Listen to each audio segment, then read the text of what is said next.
अस्सलामु अलैकुम वरहमतुल्लाहि वबरकातुहू। आज की इस वीडियो में हम नीम के फल, जिसे हम नीम की नमोलिक भी कहते हैं, उसकी इफादियत पे बात करेंगे कि कैसे नीम का फल जो है वो हमारे ब्लड की सफाई करने में अहम किरदार अदा करता है। क्योंकि आप सब जानते हैं कि खून की खराबी तकरीबन सारी बीमारियों की वजह बन सकती है, लिहाजा हमारे खून का साफ होना बहुत ज़्यादा ज़रूरी है।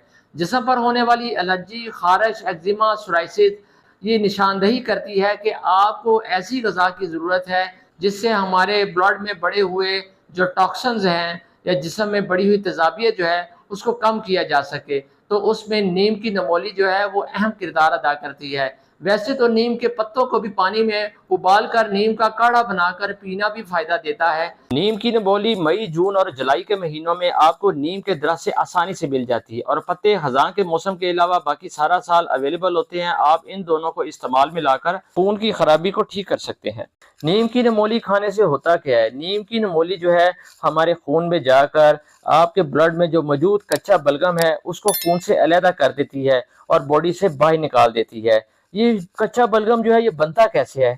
कच्चा बलगम बेसिकली जो हमारी ग़िज़ा में मौजूद शुगर है उससे ये तैयार होता है। और शुगर कहाँ से आती है? वो हमारी चीनी जो हम खाना खाने के दौरान इस्तेमाल करते हैं उससे आती है। और उसके अलावा कार्बोहाइड्रेट्स, बिला वजह हम कार्बोहाइड्रेट का ज़्यादा इस्तेमाल करते हैं। सुबह के वक्त रोटी खा ली, चावल खा लिए, उसके अलावा मैदे की बेकरी का इस्तेमाल, दोपहर को भी यही खाना, उसके बाद शाम को भी यही इन्हीं ग़िज़ाओं का इस्तेमाल। तो हमारी ग़िज़ा में कार्बोहाइड्रेट का इस्तेमाल बहुत ज़्यादा है।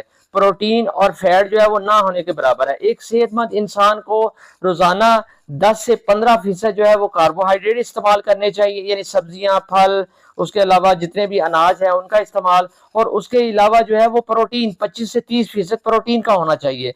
प्रोटीन के अंदर आपकी नॉन वेज आइटम आ सकती है, यानी कि अंडे आ जाएंगे, पनीर आ जाएगा, उसके अलावा गोश्त वगैरह। और उसके अलावा फैट फैट जो है वो तकरीबन आपकी जो कोकोनट ऑयल है, कैनोला ऑयल है, उसमें देसी घी है आपका, उसके अलावा आलमंड ऑयल है, उसके अलावा कोकोनट ऑयल है, ये गुड फैट है सारे, आप इसको इस्तेमाल कर सकते हैं। आजकल क्या है कि हम ट्रांस फैट की शक्ल में या रिफाइंड कुकिंग ऑयल की शक्ल में फैट ले रहे हैं। ये बेसिकली फैट नहीं है, ये हमें जो है ये जो चीज़ हम इस्तेमाल कर रहे हैं तकरीबन आजकल सारी बीमारियों की वजह यही चीज़ें बनी हुई हैं, क्योंकि ये जाके खून के अंदर जम जाते हैं, कोलेस्ट्रॉल बढ़ता है, शरीयानें आपकी जो है वो तंग होना शुरू हो जाती हैं, फिर आपको दिल के मसाइल और उसके अलावा और बेशुमार गुर्दों के अमराज और शुगर और फैटी लिवर इस तरह की अमराज देखने में आती हैं।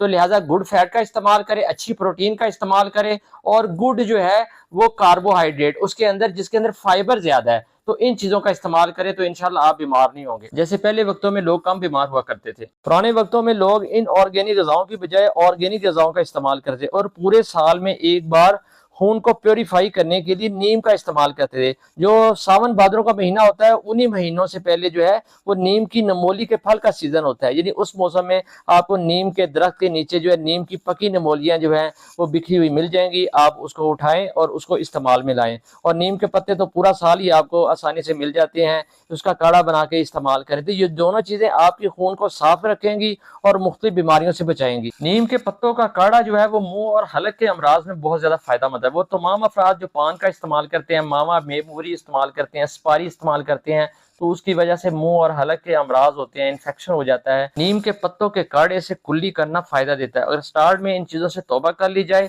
तो इससे जो इन्फेक्शन वैल्यू है, जो पान और मावा, मेम पूरी इस्तेमाल करने की वजह से जो इन्फेक्शन हो जाता है, जो कैंसर की तरफ इलामात जाती हैं, उससे मुस्तकिल फायदा हो जाता है। अब बात कर लेते हैं कि नीम की नमोली को कैसे इस्तेमाल किया जाए। तो नीम की जो पकी नमोलियाँ हैं जो खुद ब खुद गिर जाती हैं, वो जो ज़मीन पर पड़ी होती हैं उसको आप वैसे ही इस्तेमाल कर सकते हैं। 5, 7, 10 तक जो है वो आप इसे इस्तेमाल कर सकते हैं। या बेहतर तरीका तो ये है कि सुबह खाली पेट जो है नीम की 8 से 10 तक निमोली थोड़े पानी में डालें और उसको शेक करें, तो वो उसको पुन छान के वो जो शेक है वो आप सुबह खाली पेट इस्तेमाल करें। बाज़ लोग हसास होते हैं, जो नीम का शेक है उसमें पीने में हिचकिचाहट महसूस करते हैं, तो उनके लिए ये है कि नीम की नमोली जो है 5, 7, 10 तक जो है वो उसको पानी में बॉयल करें। जब अच्छी तरह उसका असर आ जाए तो उससे पुन छान कर वो पानी जो है वो आप इस्तेमाल करें। अब किन लोगों ने इसका इस्तेमाल नहीं करना? हामला खवातीन जो है वो इसे इस्तेमाल ना करें, और जो दूध पिलाने वाली माएँ हैं यानी शीर ख्वार बच्चों की माएँ जो हैं वो इसे इस्तेमाल ना करें।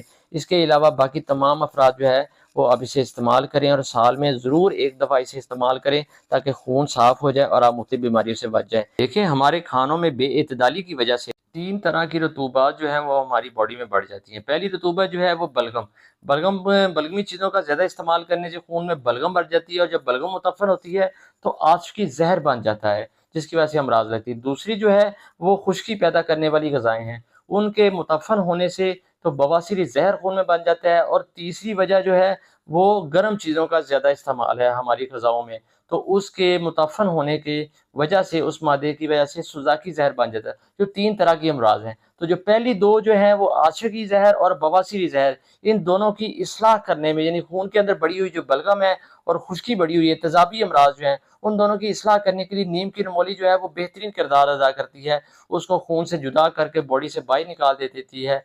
तो इस तरह आप इसका ज़रूर इस्तेमाल कीजिए और मुझे कमेंट्स में ज़रूर आगाह कीजिए। इस वीडियो तक इतना ही। अपना बहुत सा ख़्याल रखिए।